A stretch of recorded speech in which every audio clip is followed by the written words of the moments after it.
श्री कृष्ण के आखिरी शब्द और राधा कृष्ण की आखिरी मुलाकात। नमस्कार दोस्तों, स्वागत है आप सभी का एक बार फिर से। दोस्तों, आपने सुना ही होगा कि हर कोई कृष्ण नाम से पहले राधा नाम लेता है और लोग कहते हैं राधा कृष्ण। और ये भी भजन भी है कि राधे राधे जपो चले आएंगे बिहारी। तो क्या आपने कभी सोचा है कि कृष्ण से पहले राधा का नाम क्यों लिया जाता है? तो चलिए दोस्तों, आज हम आपको बताते हैं कि राधा और कृष्ण की आखिरी मुलाकात कब और कैसे हुई, और श्री कृष्ण जब इस शरीर को छोड़कर जा रहे थे तो उनके आखिरी शब्द क्या थे। वृंदावन से मथुरा जाने के बाद कृष्ण फिर कभी वृंदावन वापस नहीं लौटे। दोस्तों, अगर आपने चैनल को सब्सक्राइब नहीं किया है तो इसी तरह की ज्ञानवर्धक वीडियो देखने के लिए चैनल को अभी सब्सक्राइब करें और वीडियो को ज़्यादा से ज़्यादा शेयर करें। तो चलिए अब हम आपको बताते हैं श्री कृष्ण के आखिरी शब्द। वृंदावन से मथुरा जाने के बाद श्री कृष्ण फिर कभी वृंदावन वापस नहीं लौटे। केवल 2 बार वह राधा से मिले थे। एक बार कुरुक्षेत्र में, जिसका वर्णन किया जा चुका है। यह कथा उस दूसरी बार के मिलन की है। घटना उस मुसल युद्ध के पहले की, जिसमें शराब पीकर आपस में लड़ते हुए सभी यदुवंशी मारे गए थे। प्रभास क्षेत्र यादवों का एक बहुत ही पवित्र स्थल था। ध्यान दीजिए कि विख्यात प्रथम शिवलिंग सोमनाथ प्रभास क्षेत्र में ही है। इस मंदिर का सुसज्जीकरण श्री कृष्ण ने ही करवाया था।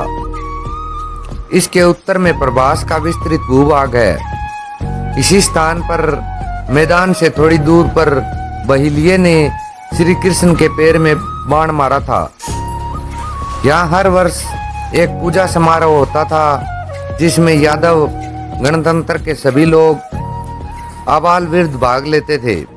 गोलोक जाने से पहले एक बार कृष्ण ने समस्त ब्रजवासियों को प्रभास तीर्थ में मिलने के लिए बुलाया था। वृंदावन से जाने के बाद राधा कृष्ण की यह दूसरी और अंतिम भेंट थी। रुक्मिणी भी वहां आई थी। इस पर सूरदास जी ने एक बहुत ही भावपूर्ण पद लिखा है। रुक्मिणी राधा ऐसे भेंटी, बहुत दिन की बिछुड़ी, जैसे एक बाप की बेटी। इसके बाद राधा कृष्ण का आमना सामना हुआ। मिलते ही राधा ने कहा, कहो कृष्ण कैसे हो? कृष्ण हतप्रभ रह गए, अचकचाते हुए, क्या कहती हो राधा? मैं तुम्हारे लिए कृष्ण कब से हो गया? मैं तो अब भी तुम्हारे लिए कान्हा ही हूँ। राधा ने कहा, नहीं कृष्ण, अब तुम कान्हा नहीं रहे, बहुत बदल गए हो। क्या बदलाव आ गया है मुझ में राधा? राधा, कोई एक हो तो बताऊं ना। अगर तुम श्याम होते तो सुदामा के पास तुम जाते। सुदामा को तुम्हारे पास नहीं आना पड़ता। तुम वनमाली थे, तुम्हारे गले में वनमाला शोभती थी। शायद तुम्हें नहीं मालूम हुआ होगा कि तुम्हारे लिए माला बनाने के लिए मैं और मेरी सखियां ललिता, विशाखा, अनुराधा, कुसुम, सेव्या आदि वृंदावन के 7 वनों से फूल चुनती थी। कितनी बार बाहों में खरोंच आई, ओढ़नियां फट जाती थी, घर पर मार पड़ती थी, पर जब तुम वही वनमाला पहनकर हंसते थे तो आत्मा तृप्त हो जाती थी। लगता था कि लोक परलोक दोनों बन गए। आज तुम्हारे गले की वह वनमाला कहाँ गई? आज तुम्हारे गले में हीरे जवाहरात जड़ित सोने की माला है। जिन हाथों में मुरली शोभ्यमान होती थी, उन हाथों में सुदर्शन चक्र आ गया है। जब तुम मुरली बजाते थे तो मनुष्य क्या, पशु पक्षी भी सुनने के लिए जुट जाते थे। आज उन्हीं हाथों से श्रृंगार कर रहे हो। लोग कहते हैं कि तुम भगवान हो, और ऐसा तुमने भी गीता में कहा है, पर मैंने तो तुम्हें ब्रह्मा माना ही नहीं। तुम तो मेरे नंद के लाल मुरलीधर श्याम थे, एक सामान्य ग्वाला। तुम्हारे इस रूप का तो पता ही नहीं था। तुमने उदो को भेजा था मैं निर्गुण ज्ञान बताने के लिए। उदो ने तो बताया ही होगा कि हमारा प्रेम क्या है और इसकी गति क्या है। कृष्ण सुनते रहे और तब कहा, लेकिन मैं तो तुम्हें अब भी याद करता हूँ। तुम्हारी याद आती है तो आंखों से आंसू निकलते हैं। राधा बोली, लेकिन मैं तो तुम्हें याद कभी नहीं करती। याद तो उसको किया जाता है जो कहीं दूर चला गया हो। तुम तो कभी मेरे हृदय से गए ही कहाँ थे जो याद करना पड़ता। रही मेरे न रोने की बात तो कान्हा, मैं इसलिए नहीं रोई कि मेरी आंखों में बसे हुए तुम कहीं आंसुओं के साथ निकल ना जाओ।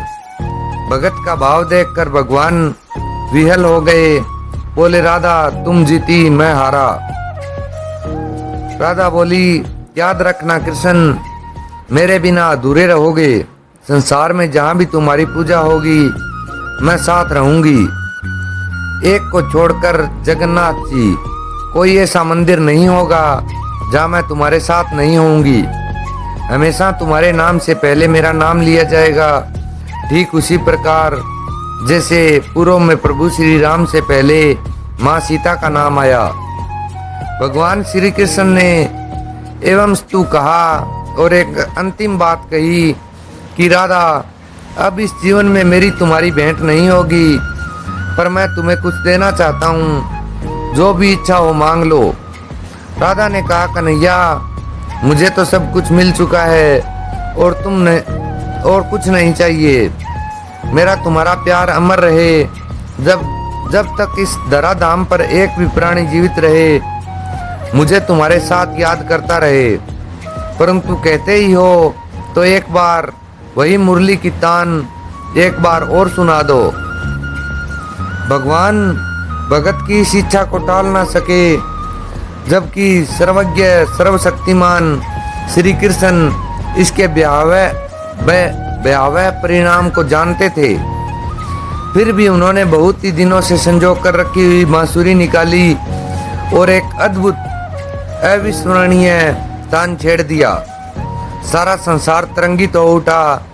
यद्यपि कृष्ण ने अनेकों बार मुरली बजाई थी, पर यह तान विलक्षण थी, अद्भुत शांति थी और हृदय के तार झंकृत करने वाली थी। ऐसी धुन न कभी बजी थी और न कभी बजेगी। शुद्ध बुद्ध खोकर राधा बंसी की धुन सुनती हुई श्री कृष्ण में समा गई और मुरली बजाते बजाते ही श्री कृष्ण ने अपने प्राण त्याग दिए। तो दोस्तों, ये थी श्री कृष्ण के अंतिम वचनों की कहानी। श्री कृष्ण ने अपने प्राण त्यागने से पहले अंतिम बार ये वचन कहे थे और उन्होंने वो मुरली की प्यारी धुन बजाते बजाते ही अपने शरीर का त्याग कर दिया था। तो दोस्तों, ये वीडियो आपको कैसा लगा कमेंट करके ज़रूर बताएं और इसी तरह की ज्ञानवर्धक वीडियो देखने के लिए और अपने जीवन में कुछ नया सीखने के लिए चैनल को ज़रूर सब्सक्राइब करें और ये वीडियो लाइक करें और अपने दोस्तों के पास ज़्यादा से ज़्यादा शेयर करें। धन्यवाद दोस्तों।